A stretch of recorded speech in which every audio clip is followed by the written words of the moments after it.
میں نے دلچسپی سے تمہیں دیکھا. آپ پریشان بھی ہیں اور نہیں بھی. یہ کیا بات ہوئی بھلا؟ میں نے مسکراتے ہوئے کہا. وہ پلیز ذرا اسما کو بلا دیجیے نا.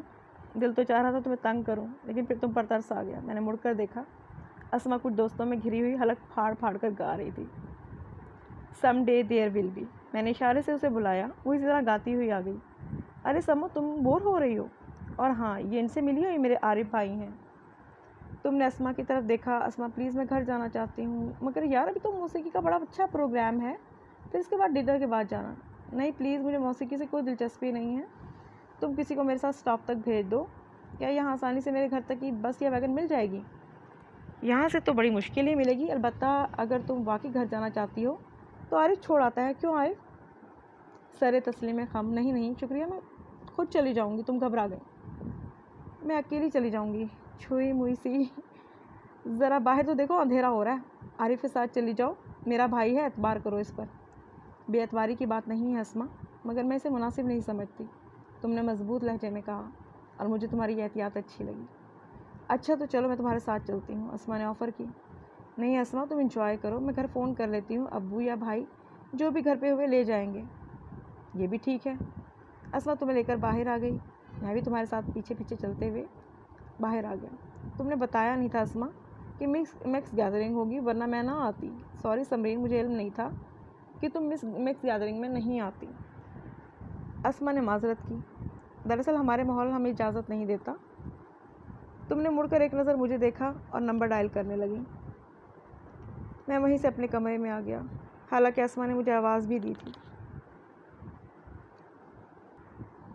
ڈیئر کزن کہاں بھاگے جا رہے ہو؟ لیکن میرا دل اب اجاٹ ہو چکا تھا.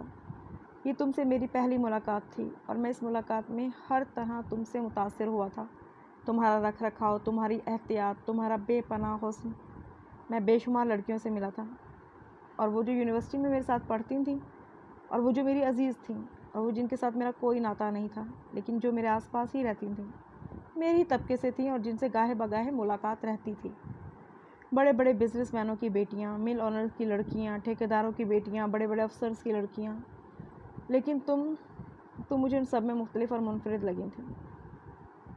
سمو پتہ نہیں تم سچ ان سے مختلف تھیں یا خیال میرے دماغ کی پیداوار تھا.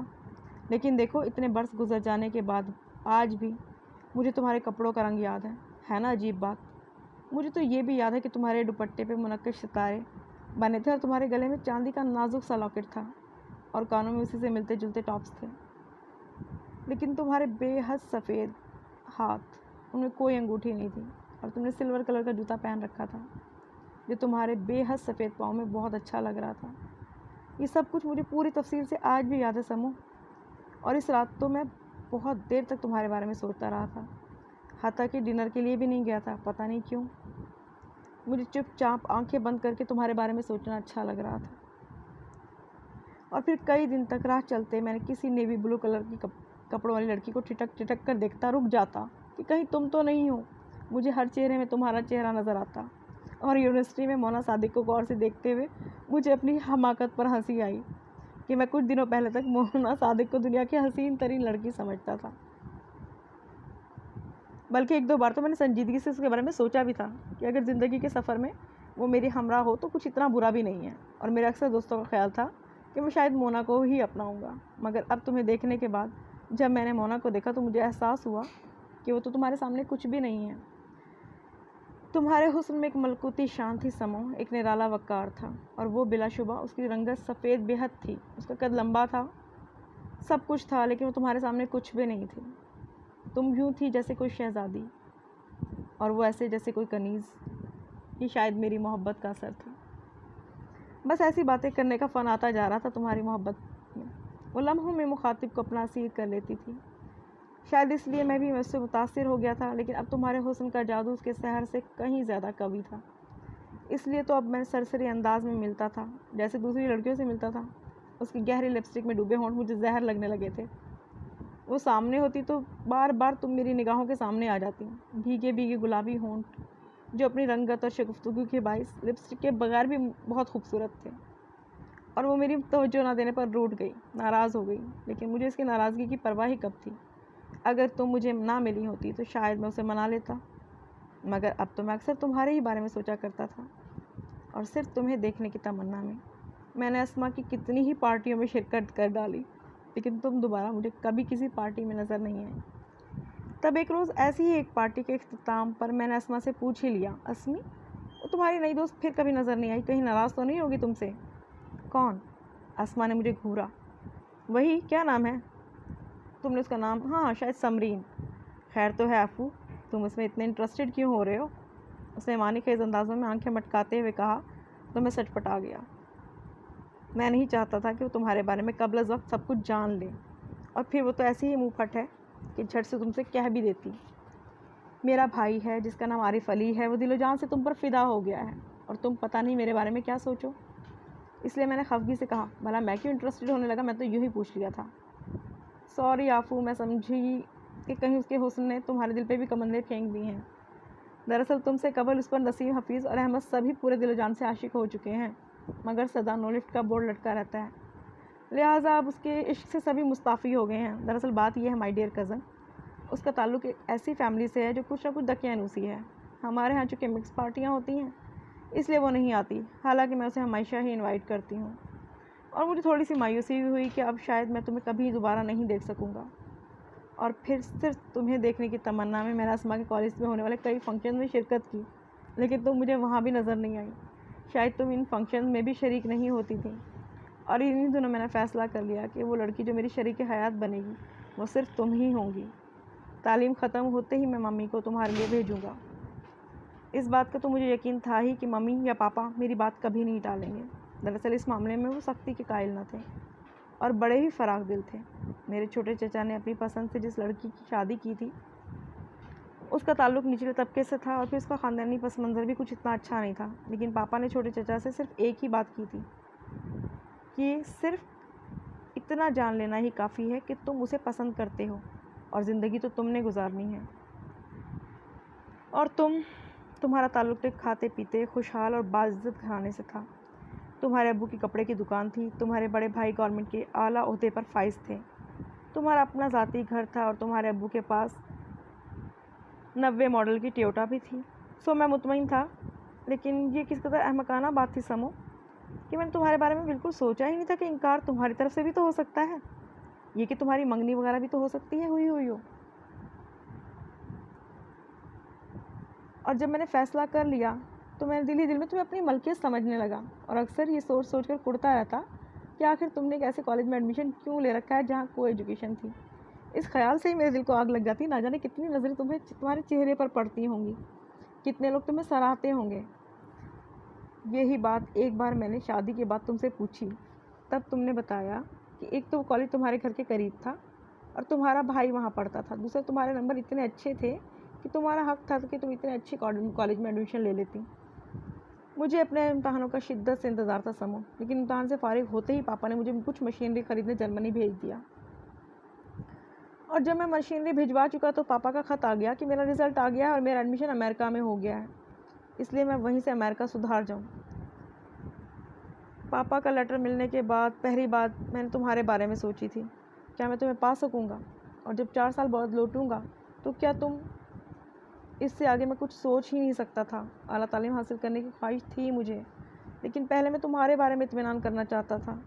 میں کچھ اتنی افراتفری میں آیا تھا کہ آتی بار اسما سے تمہارے بارے میں بات تک نہ ہو سکی، اور اب میں نے سوچا کہ پہلی فرصت میں ہی خط لکھ کر اسے تمہارے بارے میں اپنے احساسات سے آگاہ کر دوں، اور پھر فراغت پاتے ہی اور سکون ملتے ہی سب سے پہلے اسے پوری تفصیل سے خط لکھا۔ جب آپ